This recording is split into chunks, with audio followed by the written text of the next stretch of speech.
So good day everyone. I'm Adrian Sinunay from BS Ed2 and I'm the first reporter. Today we will report the topic entitled Historical Foundation of Education. During this discussion, you will be able to know and learn this following question. What is the function of school? Who invented school? The importance in each historical period of the country. The importance of studying history of education. What is the relation between the schools and society? So, education or school is an institution created by the society. Education is a function of society and as such arises from the nature and character of a society itself. Society seeks to preserve itself and to do this, it maintains its functions and institution, one of which is education, to assure its survival, stability, and convenience. So, without a doubt, schooling and education in general plays a key role of our societal growth and progress. So, John Dewey. He claimed it is the school that introduced and trains each child of society into membership within such a little community saturating him with the spirit of service and providing him with the instrument of self-direction. Do we believe that human beings learn through hands-on approach, or shall it say experience? So at this places John Dewey in the educational philosophy of pragmatism. From Dewey educational point of view, this means that the students must interact with her environment in order to adapt and learn. So Brinkerhoff. So socialization is a process of learning the rules, statuses, and values necessary for participation in social institution. And it also says that the family is the most important agent of socialization. So of course, mag-start gayud ang aton pakipaghalawilyo sa aton pamilya, which we adapt kung ano ang ara kita sa the religion, beliefs, and also depends sa aton action.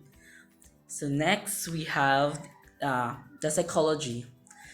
Psychology tells us the soft context formed during the childhood has lasting consequences. Beside the parents, religion, and social class and ethnicity influences the child's social roles and self-concept, which in turn influence the expectation that offers have for the child, and they determine the groups with which the child will interact outside the family. So as Brinkerhoff says that the family is the most important agent of socialization.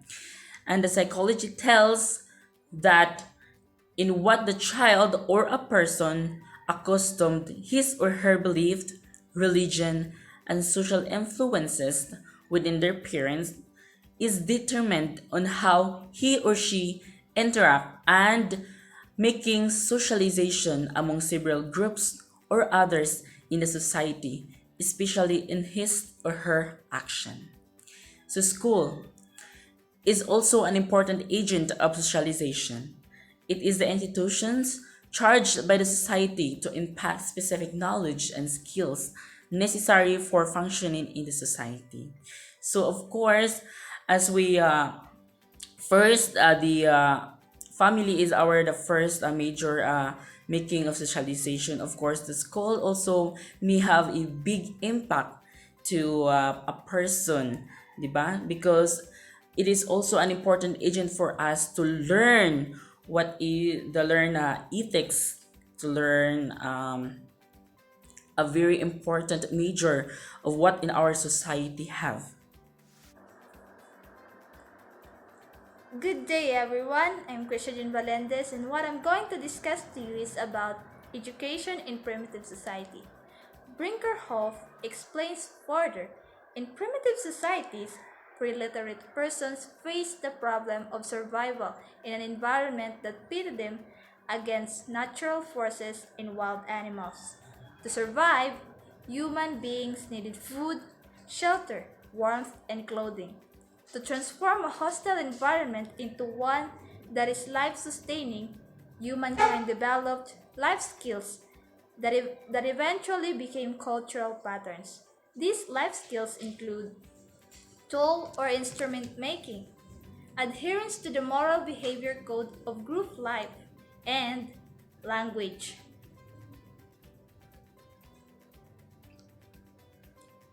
Robert Brinkerhoff, an internationally recognized expert in learning effectiveness and evaluating. His proven concepts and methods are used and testified to by scores of major organizations worldwide. He has also provided consultation to dozens of multinational organizations around the globe.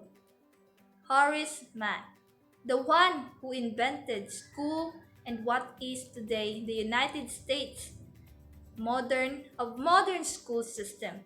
He was born in 1796 in Massachusetts and became the Secretary of Education in Massachusetts, where he championed and organized and set curriculum of core knowledge for each student. Good day, everyone. I am Mary Marlet Ecañete, and I am here to tackle the K period in educational history. Historical group or period, educational goals, their curriculum, agents, and influences on Western region. Primitive societies, 7000 BC to 500 BC. Their educational goals is to teach group survival skills to cultivate group cohesiveness. Their curriculum, practical skills of hunting, fishing, food gathering stories, myths, songs, poem, and dance. Agents, parents, tribal, elders, and their priests. Influence on Western region is to emphasize the role of informal education in transmission of skills and values. Greek, 1600 BC to 300 BC, to cultivate civic responsibility and identity with city-states. Athenian, to develop well-rounded person. Spartan, to develop soldiers and military leaders. Their curriculum, Athenians, reading, writing, arithmetic, drama, music, physical, education, literature, poetry. The Spartan, drill, military songs, and tactics. Their agents from Athenians is private teachers and schools, sophists, and philosopher. Spartan, military teachers, drill sergeants. Their influences on Western regions, Athens, the concept of the well-rounded, liberally educated person. The Spartan, the concept of the military states. Romans 750 BC to 80 to AD 450, to develop sense of civic responsibility for republic and then empire, to develop administrative and military skills.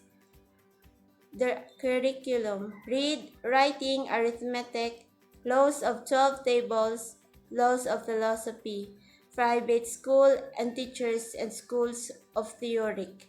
Their influences on Western region, emphasis on ability to use education for practical administrative skills, relating education to civic responsibility.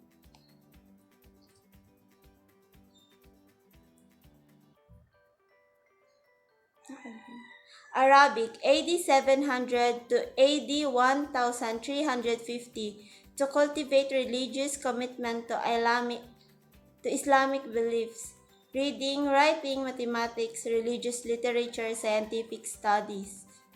Mosques, court schools, Arabic numerals and computation, re-entry of classical materials on science and medicines. Medieval, AD 500 to AD 1400, to develop religious commitment, knowledge, and ritual to re-establish social order, to prepare persons for appropriate rules. reading, writing, arithmetic, liberal arts, philosophy, theology, crafts, military tactics, and cavalry. Parish, country, and cathedral schools, universities, apprenticeship, knighthood. Establishing the structure, content, and the organization of the university as major institution and higher education, the institutional and preservation of knowledge. Renaissance, AD 1350 to AD 1500, to cultivate a humanist who was expert in the classics Greek and Latin, to prepare courtiers for service to dynastic leadership. Latin, Greek, classical, literature, poetry, art. Classical humanists and educators such as Lycée, Gymnasium, Latin, Grammar School. An emphasis on literary knowledge, excellence, and style as expressed in classical literature. Reformation, AD 1500 to AD 1600, to cultivate a sense of commitment to a particular religious denomination. To cultivate general literacy, reading, writing, arithmetic, catechism, religious concepts, and ritual, Latin and Greek theology, vernacular elementary schools for the masses, a commitment to a universal education to provide literacy to the masses, the unique of school system supervision to ensure doctrinal conformity.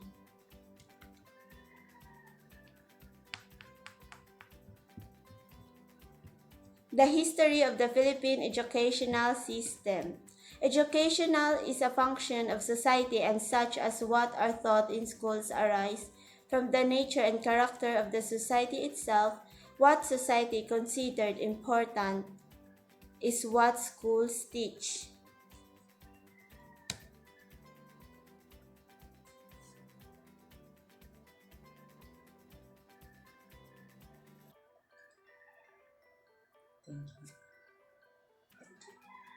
Thank you and God bless. I'm Bernard Buqueo. I'm going to report about the history of the Philippines educational system.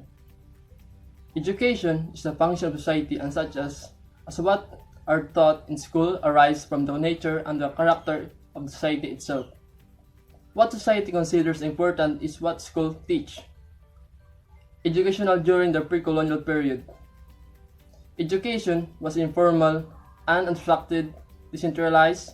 Fathers taught their sons how to look for good and other means livelihood. Mothers taught their girls to the household chores. Education during the Spanish era. Education was formal and organized. It was authoritarian in the nature. Tribal rulers or pre-Spanish period were replaced by Spanish missionaries. Pupils attended for formal schooling and the parochial school. Instruction was religion-oriented. The Education Decree of 1869. This law gave Filipinos a complete system of education from elementary to college level. The law provided for the establishment of the elementary school in all municipalities in the country. Although religion was the core of the curriculum. The curriculum included subject reading, writing, agriculture, history Christian, doctrine, Spanish, language, vocal music, agriculture for the boys, needlework for the girls. Education during the American regime from 1898 to 1946. The Americans promoted democratic way of life. The schools maintained by the Spanish for more than 3 centuries were closed but were reopened on August 29, 1898 by the Secretary of the Interior. A system of free and compulsory elementary was established by the Malolos Constitution. The Commonwealth period 1935 to 1942. Free education public schools was provided all the country in accordance with the 1995 constitutions. Vocational education and some household activities like sewing, cooking, and farming were also given importance. Education also emphasized nationalism, so that students were taught about the life of the Filipinos heroes. The Japanese occupation make the people understand the position of the Philippines as a member of the East Asia Prosperity Sphere. Erudition of the idea of the reliance upon Western states, particularly the US and the Great Britain. Fostering a new Filipino culture based on the consciousness of the people as Orientals. The post-colonial Philippines. Education aimed at full realization of democratic ideas and the way of life. The civil service eligibility of teachers was made permanent, pursuant the Republic Act 1049 in June 15, 1954. Elementary education was nationalized and the matriculation fees were abolished. Importance of studying history education. Pre-colonial period, students were given vocational training that lessened academics for them to be good fathers and mothers. Spanish period, schools divided or religious formation to help them live in Christian faith. American regime educated the Filipinos and become good citizens of democratic country. Japanese regime taught the labor. Post-colonial period, educational system was devoted to the goals. Foster love of country. 2. Teach the duties of citizenship. 3. Develop moral character self. 4. Scientific, technological, and vocational efficiency. Manuel L. Quezon. He signed Executive Order Number 134 of 1936 designating Tagalog as national language. Executive Order Number 217, otherwise known as the Quezon Code of Ethics, was taught in schools. Executive Order Number 263 in 1946 required the teaching of the Filipino national language in senior year of high schools and all years in normal schools. Philippine Assembly on August 7, 1940, which provided for the following: reduction of 7-year elementary course for 6 years, fixing the school entrance age to 7, nation support for elementary,